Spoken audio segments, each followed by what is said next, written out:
I went up I did a show in like the tiny cupboard in like Brooklyn or one of the boroughs in New York, and I got up and the girl after they did a feedback thing after, and they said that they thought that I looked like someone who liked the NRA. And I was like, what? I was like, I don't even held a gun. Like I was like, I was raised by all gay people. And then the whale said to the rabbi, "What are you doing here?" And I was like, I always wonder how to start these things sometimes because I'm like, they should have like, and he does, Matt, my boy Matt here, Westchester Studios, always does like a really cool, he'll find like a cool clip and then pop it in the front. So it's always makes it for a smooth transition. But thanks for joining me today, Zach. Thanks for having me. So I got to ask, I usually ask people when they come on, do they remember the first time we met? Was it at Soul Joel's? I think it was at Pep's. Pep's. Okay, that makes sense. Pep's Pub. Pep's Pub, Hotel, and Casino. Yeah. If you know, then that is extremely funny. Video slot machines. It has two bar in one of the poorest towns in Pennsylvania. Slot machines. These old slot machines, and apparently there are rooms for rent above. Really? Yeah. I would never do anything at that place ever that involves sleeping or otherwise. The first time I ever went there, Ryan Rins, who's another comedian in the Philly scene, he and I were, going around to Mike's a lot when I first started a few years ago, and he called me. He's like, "Hey, I found a Friday mic. They'll give us 7 minutes." And it was like Which that is was forever. Like, that was huge because they were like doing. I think at that point it was like Philly and Helium and Punchline do like 3 minute, and you worked a lot of 3. Joel was doing 4 minutes at that time. So I was like, 7 minutes? Yeah. The only catch is you have to drive 90 minutes one way to get to it.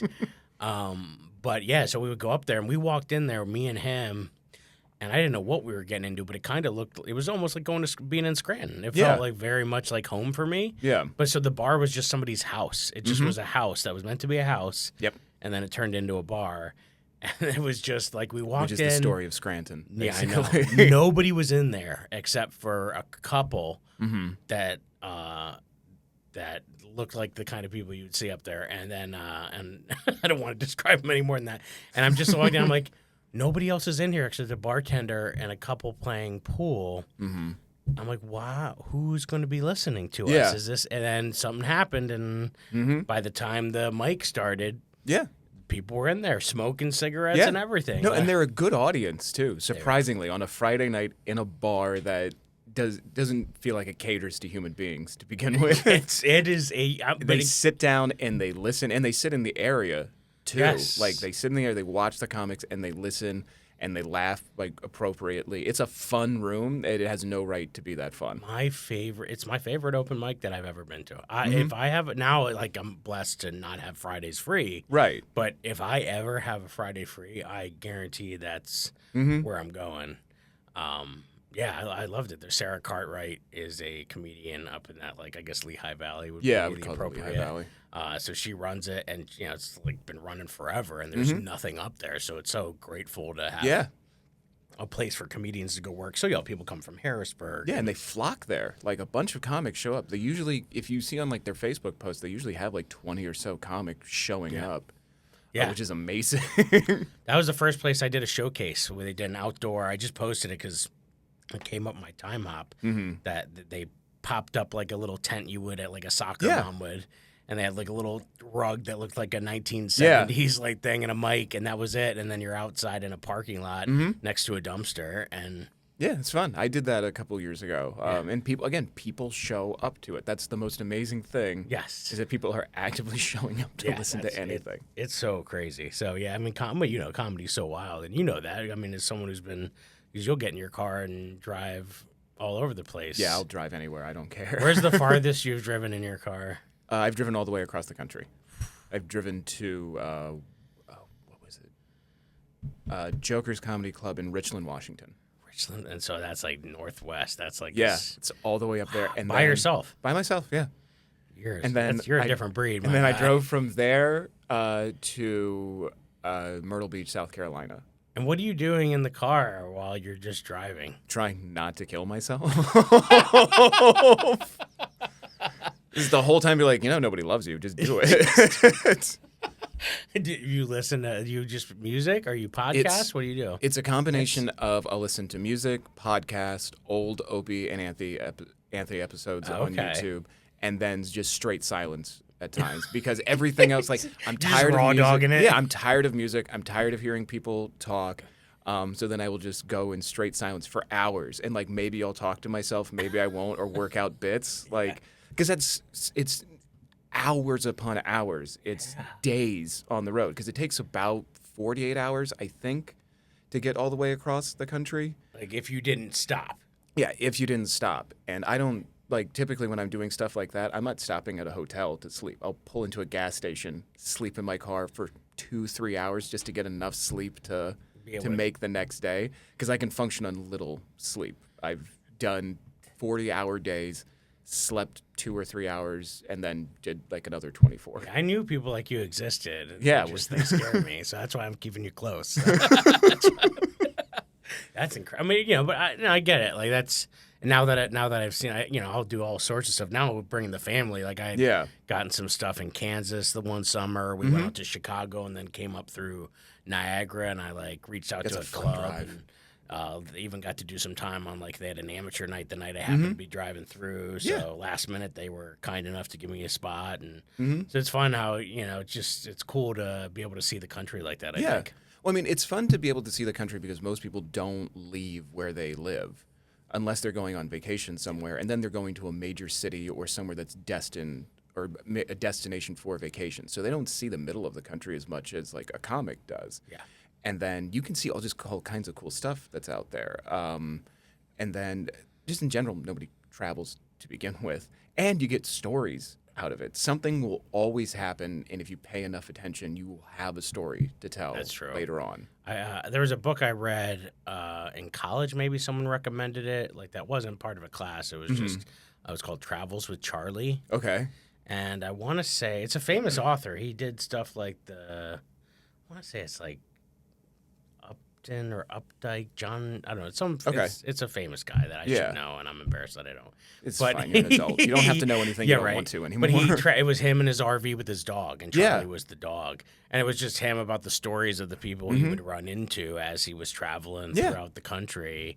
And it was just, I remember just thinking, like, that's the beauty of that. Like that's why, like, whenever we can do a car ride, especially even with my kids, like, as much of it's a pain sometimes, and like they're gonna, that we're all not trying to kill each other, right? Let's just kill ourselves. Like, it can be wild. Then you're stopping all of a sudden at like a Cracker Barrel. Yeah, or you're like, I used to do that when I would drive distances, stop at Cracker Barrel because you used to be able to like get audio books like on CD. Yeah, and you could like rent it and then drop it off at the next. I did not know that. Cracker Barrel, but pre phone, smartphones, and all of that. Because that's how the only time I would ever read was if I didn't actually have to read. Yeah, if somebody would read it to me like I was a fourth grader.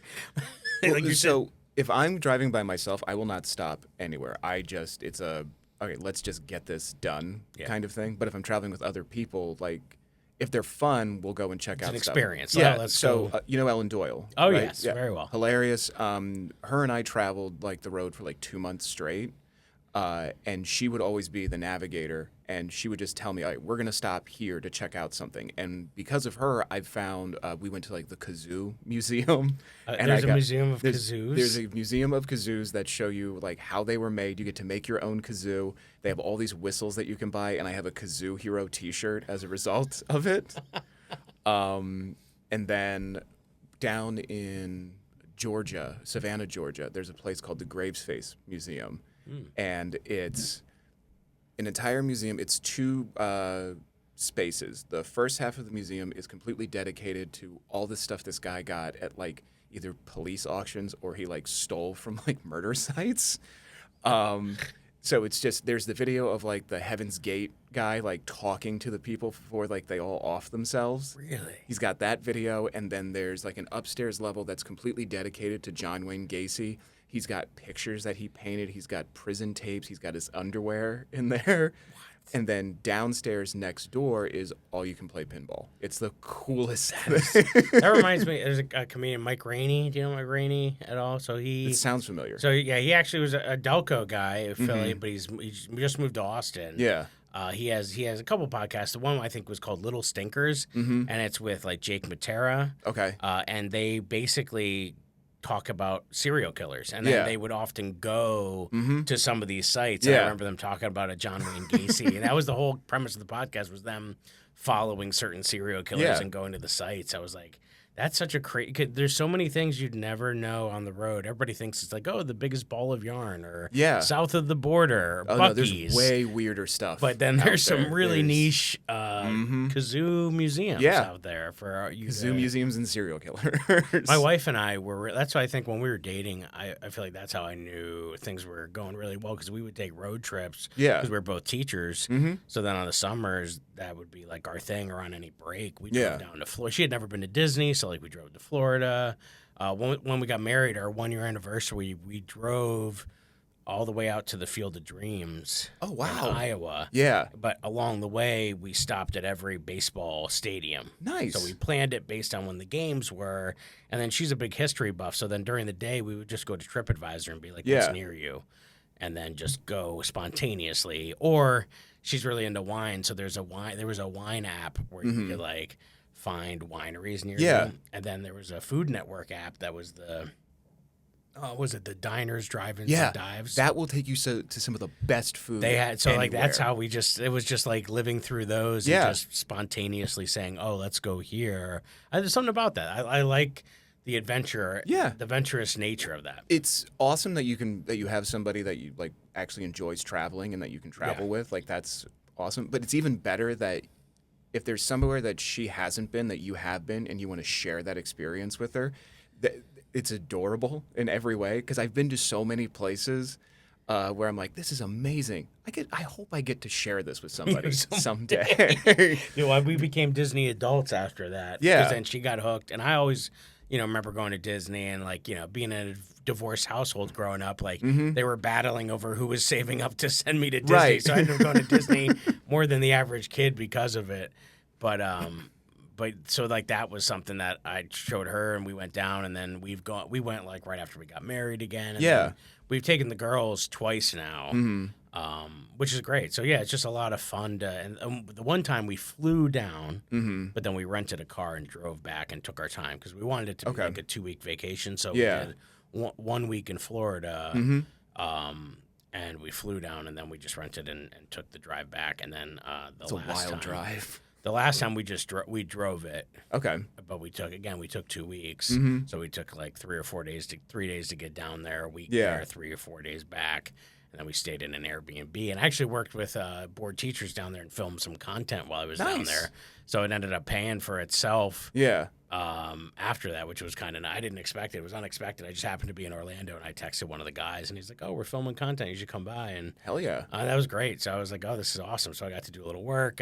Nice. Did a little thing. So that's the nice thing about now is being able to do stand up and be on the road. It's kind of fun to break up the day because you have the whole day to do whatever. Yeah. And then you just got to go somewhere on stage for like an hour at night. Do you find yourself more interested, even on like vacation time, you're still like, I really want to perform somewhere? Like, it's in my head. Like, dude, we went on a cruise, and I found a way to even get on stage at the cruise, which I didn't think was going to be possible. But the one comic, I met him right before the show. It was a family friendly show, so I brought the girls. Right.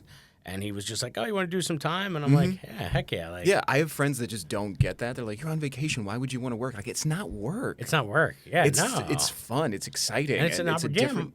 My Amanda got me like a keychain, and it has rings on it, and so the goal has all the states. Okay. So every time I perform in a new state, nice. Like we ordered. So the goal is to try to fill the ring up. Of course. So that's part of it too. I think. How many are you? I think I'm at like 18 or 19. Nice. 18 or 19 at this point. I just added Louisiana to the ring, and but I've done So it's funny, I haven't done much west. Like I haven't done California yet. Yeah. Like Nevada, New Mexico, none of that. Texas. Nevada's fun. Vegas is cool, but go to Henderson if you're gonna perform somewhere. It's a way better than What about Vegas. Reno? I have not done Reno yet. Okay. I've driven through Reno, but I haven't played Reno. I've done a lot of the middle. I've done like Missouri, Oklahoma, Kansas, those kind of, and then Ohio and Indiana and some of those places. But Have you done all the East Coast yet? Pretty much. I think I haven't done Maine, although one time I was accepted to the Maine Comedy Festival, but it conflicted with school. Yeah. So I haven't been Maine. I haven't been up to yet. But and then you know what? I don't think I've done Massachusetts, but I'm slated to do Springfield, Massachusetts with board teachers in the fall. Massachusetts is a lot of fun. Yeah, so I mean, I used to go up to Massachusetts a lot. We used to go up to Cape Cod. As a kid, we do a lot of trips up that way. So I love that New England area. I was just in Boston last weekend. I was working with my friends at the comedy studio, Brianne Woodward and Al Christakis. Okay.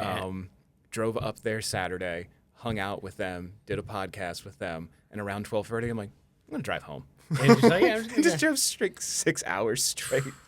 I can't and for me after midnight, I have a hard time. Like my brain just can't. Well, so I'm lucky that I don't drink or do drugs, so I have a low tolerance for stimulants. What are you saying about me? Well, no. Here's what I'm saying, but for my benefit, because I have a low tolerance for stimulants, I am affected by them exceptionally well. Yeah. So I can drink like one energy drink and I can go for like 8 hours straight. Just like it doesn't have to be a 6 hour. Anything's a 6 hour energy for you. Yeah, anything. That's crazy. The problem is that like once I drink it, it takes like an hour for it to kick in. And then I'll feel it, and then several hours into whatever it is I'm doing, then I'll start having like a panic attack, and that's what keeps me awake for the rest of the trip. So it's funny. I've been doing the comedy class at Joel's, and a lot of the times with the performers, sometimes it's the hardest thing to convince them not to drink before they get on stage. Yeah. And that's like that was one of the things that was instilled in me early on. One of the first things I did when it was during the pandemic, I did an online workshop with the American Comedy Institute, in New York, which I'm actually now the director of operations for 4 years later. But one of the things that Steve Rosenfield talks about, who runs it, and he had written a book called Mastering Stand-Up, and that was one of the things that in the book and in the workshop, he still is like, you need those nerves, is his argument. Like, those nerves work for you, and you don't want to hinder them. But I know a lot of people need the liquid courage, or they feel like they do, but then they slur, or they forget stuff, or you can't be as precise. And that's something that I know is a challenge sometimes. And, and I just started doing an advanced course for like the people who are, have only been doing it for like a year or two, but they're like, they want to keep doing it versus like the first level class is really for anybody to take as much as they want for fun. Well, you want to learn to be clear of mind and like actively do your stuff without any hindrance, and then kind of play around with it after you've got your stuff. Like now, down. now it's not uncommon. Like if I go to somewhere, especially if they're giving me a drink, if like I'm at like a Helium or a Punchline where. Or Joel's, where they'll they'll give you whatever you want. Because you can do it like autopilot now too. Yeah. Like, so now it's like if you're like the whole phoning it in thing, you're like, I know my act forwards and backwards. I can go up there and just recite it if I need to. And it's like now there also comes a point where it's like now if I add alcohol on top of that, it's like this could get way more fun than it has any right to be. But I'll have, especially if I'm going later in the lineup now. Like it was one thing in the beginning when I was going up first. I would, because then it's like, I'll just wait. I'll go up, do my act, and then I'll go have a drink after. Yeah. If I want one. Usually, because I'm like a vodka club. That's like my go-to. I can't drink beer anymore. I used to like. It just fills me up, and it's like, and it's I feel uncomfortable. I don't like it. So I'm strictly like that, or the Liquid Deaths. Have you seen these Liquid Death flavors? They have so many cool flavors now. Like there's like a Dr. Pepper flavor, a cola flavor. So I've been using those as a mixer as well too. But that's been my go-to for after. But yeah, now sometimes I'll have one before I get on, or I'll take one on stage. I actually knocked it over a couple of weeks ago while I was on stage. Yeah, which was my number one fear. Because I would always ask for a bottle of water to go up, and if they would give me a glass, I was just so nervous I was going to knock it over. Of course. And I did. I put the cup down, but then my finger stayed on the level and hit the lip as I pulled it away, and it just went floop, and all the ice hit the stage. And it makes that noise. Yeah. And then I just was like, and I looked at, it happened, and then I looked at the audience, and I was just like, I was always afraid of doing that. I don't give a shit. I was there for It's that. like, yeah, and everybody they loved it. I actually clipped it and put it out because it got a. It's funny also reaction. convenient that you always have a towel on stage with you. That's So right. you So can it's just rip like it you're off your just right shoulder. there, ready to take care of it. But yeah, no, it was funny. It's funny with the things that you're nervous about. I remember when I first started, I wouldn't mess with the mic stand because I was too worried about losing valuable time or not being able to get right into my act and have them see me struggle to try to like lefty loosey. That's why I hate when people like lock the mic in like super tight into the stand, and now you're just trying to rip like the damn the thing stone, out, and you look stupid as hell doing it. Yeah. Usually, I look incredibly unprofessional right now, so I've already lost all credibility with everybody in this room. That's so simple. I was trying to tell some of them last night. I'm like, the first thing is just take the mic out of the stand and put the stand behind you is like step one of like, if you can master doing that well, then you, again, you look like you know what you're doing and then you're ready. Cause that confidence, like we were talking about that in the class last night, like, cause they're developing persona of like, so the first thing I asked them was like, who do you think you are? Like, you know, before you open your mouth, what do you think people think about you? Yeah. And I was shocked about how hard of a question that was for Nobody's people to that answer. self-aware. That's a lot. That's a big question to ask somebody who's just starting. Hey, who are you? Right? They're in their 20s. That's a thing they've been trying to figure out since they had consciousness, and now you're asking them well, it's 20 just, years later a question that they still haven't figured out. It was funny because that was the whole theme of the night, and then so at first I was shocked, and I guess in my mind I just wasn't thinking, but yeah, I was like, wow, that's so hard for people to answer.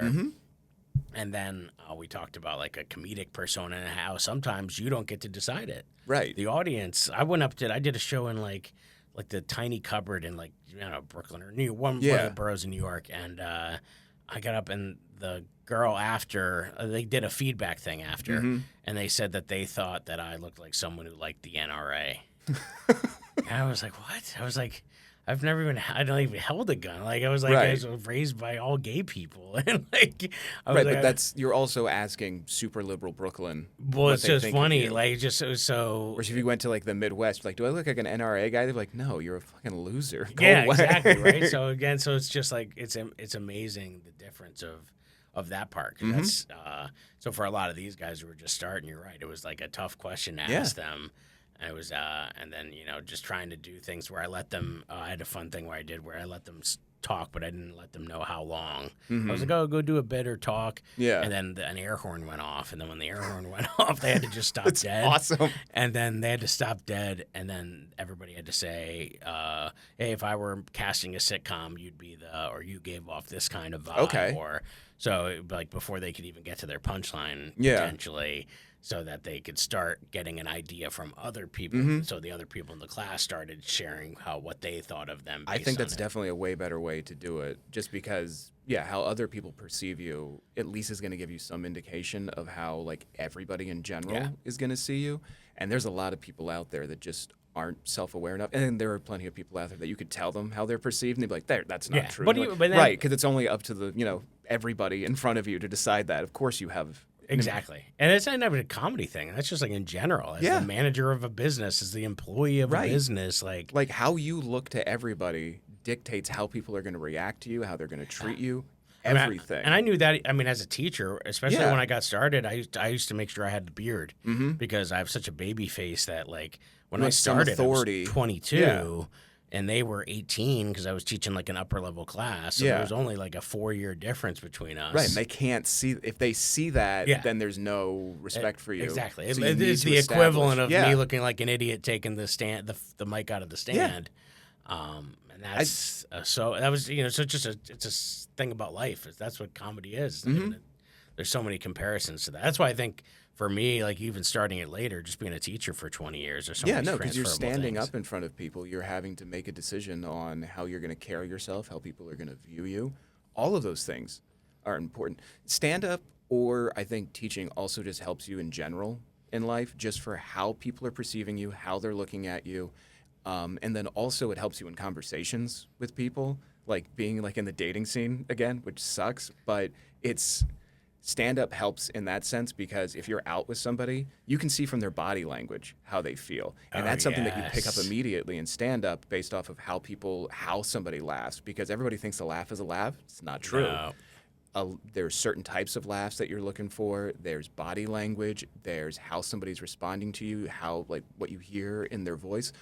All of those things are appropriate, and a lot of people go through life without any clue how people are reacting to them, and it's such a necessary skill to have that people should develop, but they don't. Like, just you can hang out with a bunch of people and they all hate you, and you are not aware of it. But if you've taught or you've done stand-up, you're like, I know exactly in this room who hates me. Yeah, that's right. That's why I don't like the clubs where you can't see people at all. That I actually prefer. You do prefer that?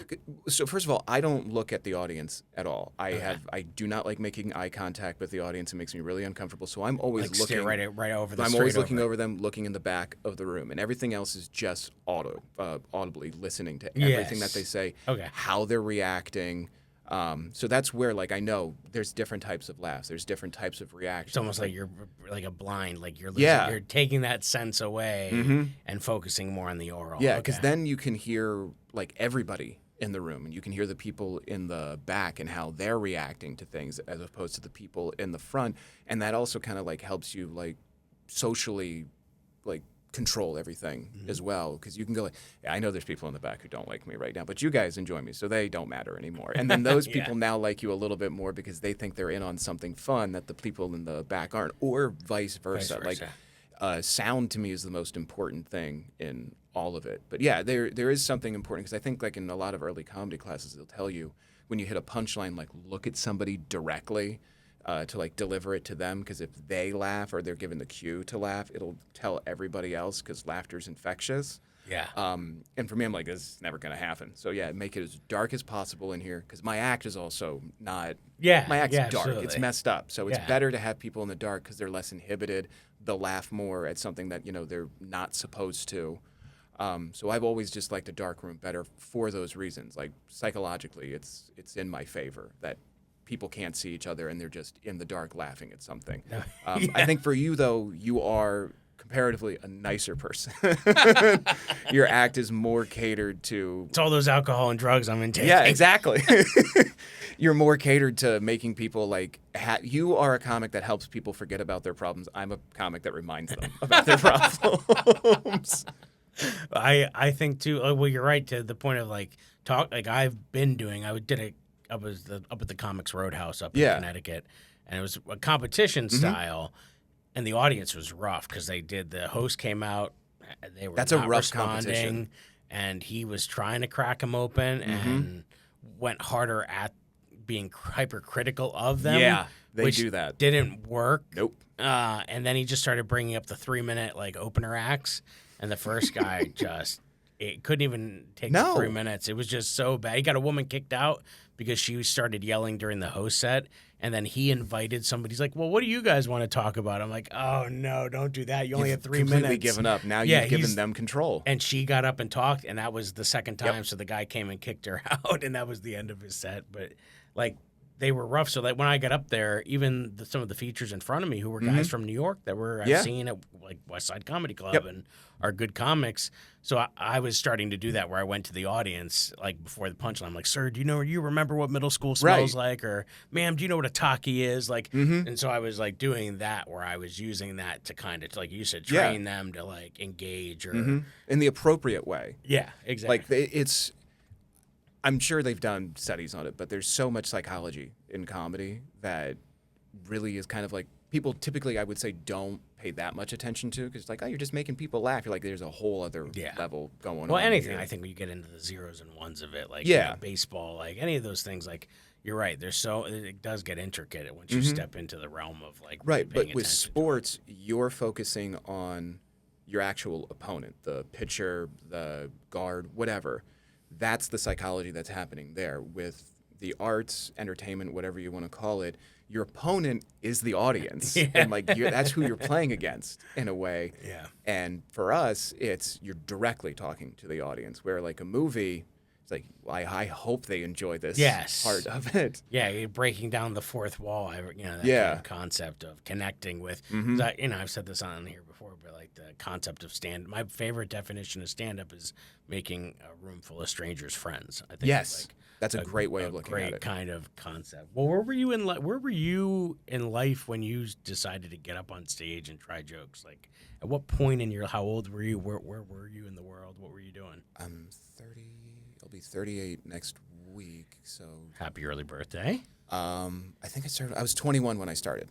Okay. So I was in college, and I'd always been a fan, but I had horrible stage fright, and I still talked about, like, I want to do comedy.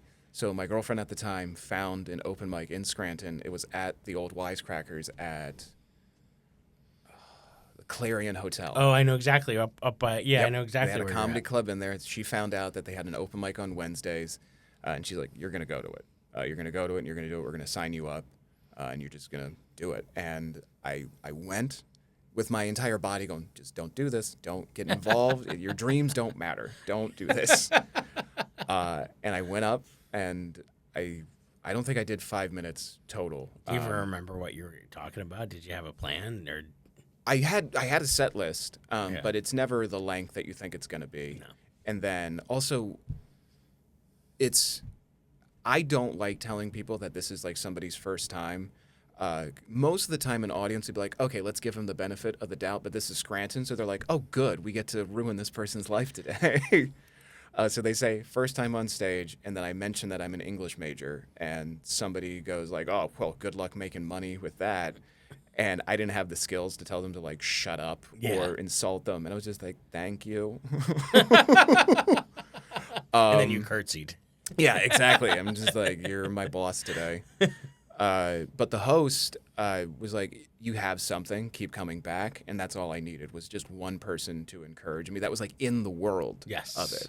Because your friends can encourage you, but they don't care. No, like, you're right. At the end of the day, your friends don't really care.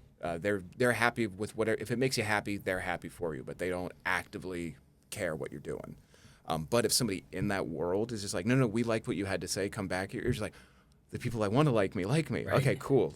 And I just kept going back. So I started in my early 20s, and then I just kept developing. And, life experiences I got married early. I got divorced early. Made sure I never had kids, got myself fixed so I didn't have kids. And all of those things are things that shape who you are and also create a persona, for lack of a better term, on stage to tell people. I'm a married person. I'm a married person who doesn't have kids. I'm a married person who doesn't have kids, and I made sure that I don't have kids. Those are all things that right there tell an audience who you are quickly without having to, like, get into the minutia. Yeah, you're right. It.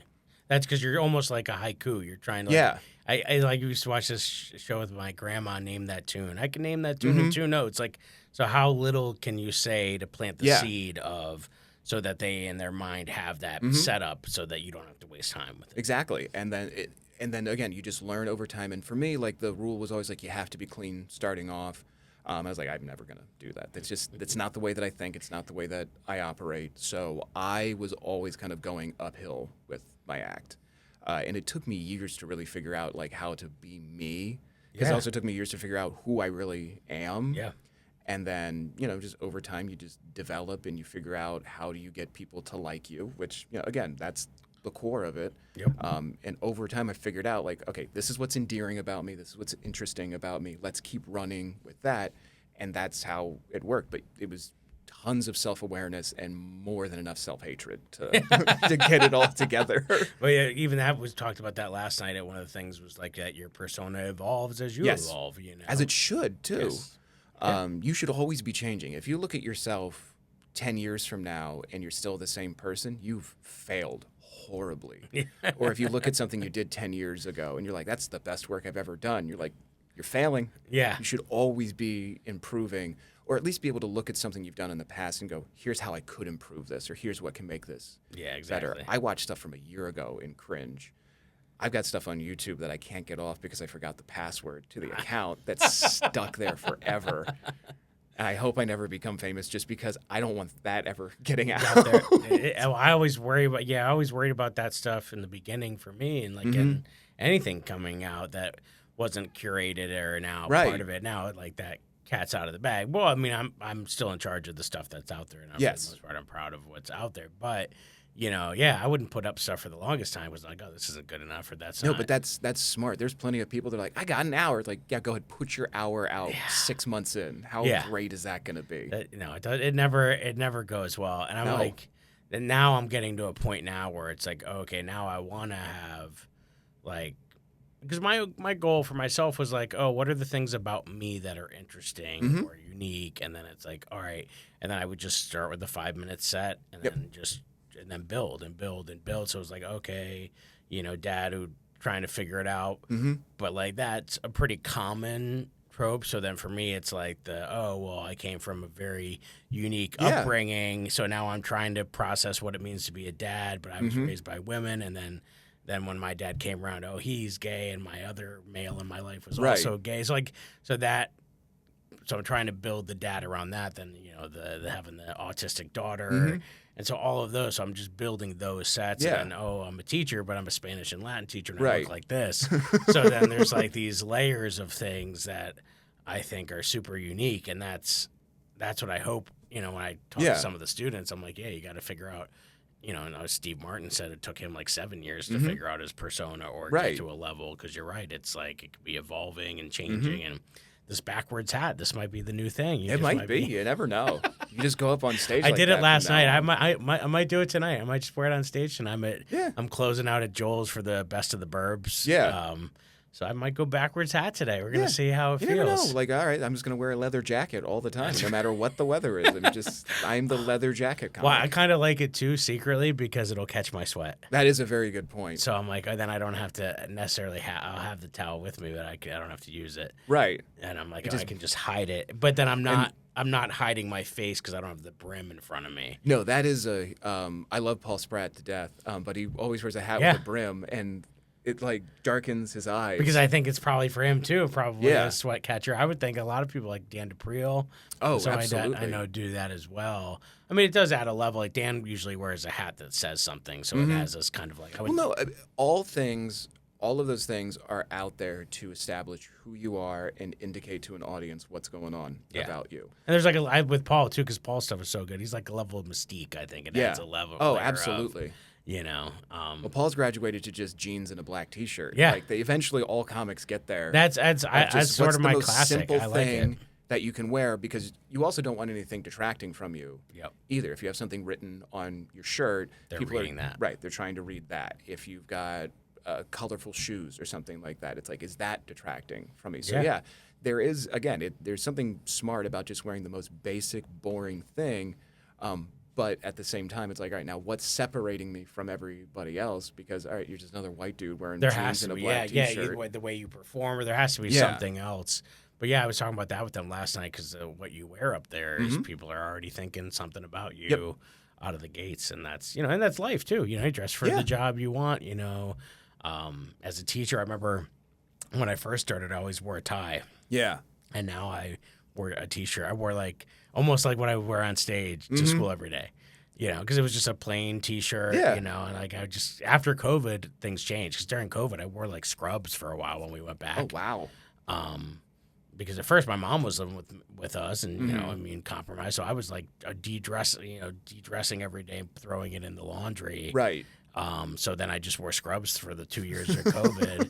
And I was home for a while. Then it was like Winnie the Pooh. So I was like,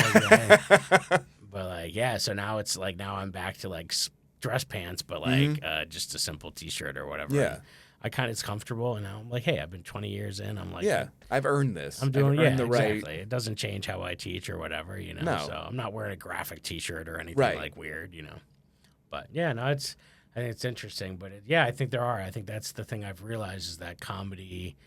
It's such a great comparison how people see you on stage. That's why I love that people are taking that class at Soul Jules because, it's fun as a teacher. The teacher in me, that I love teaching that class. I'm getting a lot out of it because these are people who are at points in their life where they're trying to figure out who they are. And not that they're ever going to be a famous comedian or even a working comedian necessarily. But No, I but think that's for still a lot a of life them, skill that you're yeah, teaching they're them. conquering a Something- fear. yeah. They're getting up there. And I remember, like you said, you just needed someone to say something about you. And I'm so excited to be that someone for a lot of people. Because, like, somebody was that for me. Joel, when I walked off stage at Soul Joel's, he's like, that was your first time, man. You had great stage presence. I mean, I didn't get a single laugh. But, Right. But even Steve Bickle was a host of a mic that I went. He's a comic in Philly. And he kind of, inspired me, and Cisco Hernandez, and there were all these people that said something to me who were in the business, and I'm like, oh, cool. And then the coolest one, Tommy Too Smooth, who was a guy out of Philly that even Kevin Hart mentions in his book, who was around when he was coming up. I opened, and he closed a show out, and he walked by the bar where I was hanging out with my wife and the friends who came to see me, and he just looked at my wife. He's like, he's got something. He got up there and told people a story, didn't cuss, didn't do anything, and that meant a lot to me. And then he put me in touch with Michael Collier, who was like, if you've ever seen any kind of urban sitcom, he's usually the guy they bring in. Martin back in the day, he was like in Disney's Tiana and the Princess. Like, so he was an LA guy, and I did a show at the Stress Factory where he was closing, and he called me into the green room after my set, and it's like me and 300 black people, and I made them die over talking about Alicia. Yeah. And I had this bit about how she asked if she could talk about black people in a busy restaurant. Yeah. And it like crushed. Right. And then he brought me in and put me on his morning show on YouTube. And when he introduced me, he went on. I still have the clip. I watch it every once in a while with just him saying, but this guy, he was something special. And I'll never forget him saying that. Yeah. And I'm just like... There's nothing better as a white comic than black people thinking you're funny. Just anybody, like, but somebody who has this. compliment. Yeah, you're right. But just just someone who had that kind of status. This guy's been in Hollywood. He's been like, that's crazy. Who am I? I'm just some dude sitting in my Spring City house. Like, I opened for Stanhope a bunch of years ago, and like he brought me on stage. And he said, like, this guy is funny. He's got this great story. Most of the people that, like, when we bring out, we let a local opener, they always suck. He's like, this guy's funny. And I'm like, I have that on recording. And that's, like, anytime I feel down, I'm like, this is somebody that I respect and adore, and they're saying that I'm funny. That's all you need. Sometimes just a little bit of encouragement. Right. Will do so much for you. Hey, my daughter coming in for the clips that she's doing. She's like, it's amazing. I was like, that's all I need. I just need her to tell me I'm good, So I think we all just need that in our life. That's what we're looking for. So, well, thank you for jaywalking with me today. Absolutely. Thanks for having me. This was fun. great. Do you want to drop some things? You got anything coming up? People can find you, follow you. Just go to zachhammond.net. All of my dates, social media stuff is on there, and you can spell it Z-A-C-K or Z-A-C-H because I bought both domains. Same. I did the J and then I did J-A-Y. Yeah. People don't know how to spell. I've helped everybody. That's awesome. All my stuff's there. Check out Zach. He's hilarious. I always enjoy working with him. And dude, thanks for coming on. Absolutely, man. Thank you. All right, we'll see you guys next time. Share, like, comment, do all the things for the algorithm. And stay safe out there.